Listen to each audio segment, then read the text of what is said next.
آج سیاسی حکومت اور آئینی ادارے یکجان دو غالب ہیں۔ وزیر اعظم شہباز شریف کا علماء و مشائخ سے خطاب، سوشل میڈیا پر جھوٹ پھیلانے کا الزام، عوام کو بجلی بلوں میں فوری ریلیف دینے سے انکار۔ وفاقی حکومت کا کرم میں بدامنی کے سدباب کے لیے کثیر الجہتی حکمت عملی تشکیل دینے کا فیصلہ۔ گورنر خیبر پختونخوا کی وفاقی وزیر داخلہ سے ملاقات میں بدامنی کے واقعات پر سخت تشویش کا اظہار۔ معافی مانگنے والے کے خلاف تمام ثبوت موجود ہیں، بانی پی ٹی آئی نے جی ایچ کیو کے سامنے مظاہرے کرانے کو تسلیم کیا۔ لیگی رہنما جاوید لطیف کا دعویٰ، پی ٹی آئی پر غیر ملکی قوتوں کو ملک میں مداخلت کی دعوت دینے کا الزام۔ صدر زرداری نے قومی اسمبلی اور سینٹ سے منظور الیکشن ایکٹ میں ترمیم کے بل پر دستخط کر دیے، گزٹ نوٹیفیکیشن آج ہی جاری ہونے کا امکان۔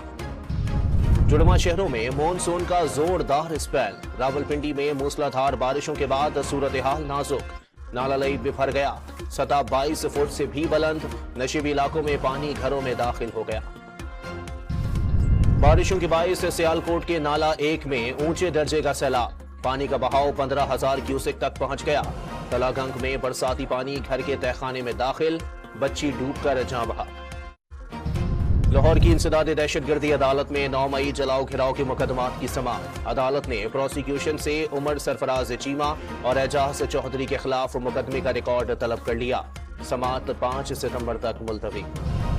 حکومت، اداروں اور عوام کے درمیان خلیج بڑھ گئی، شہریوں کے لیے بجلی کے بل ادا کرنا اب ممکن نہ رہا، معاملات ایسے نہیں چل سکتے۔ حافظ نعیم الرحمان کا راولپنڈی میں دھرنے سے خطاب۔ جماعت اسلامی کا آج سے ڈی چوک کی جانب مارچ کا اعلان۔ جاپان کے مغربی علاقوں میں زلزلے کے شدید جھٹکے، ریکٹر اسکیل پر شدت 7.1 ریکارڈ۔ جاپانی حکام نے سونامی کی وارننگ جاری کر دی، 1 میٹر بلند لہریں ساحلوں سے ٹکرانے کا خدشہ۔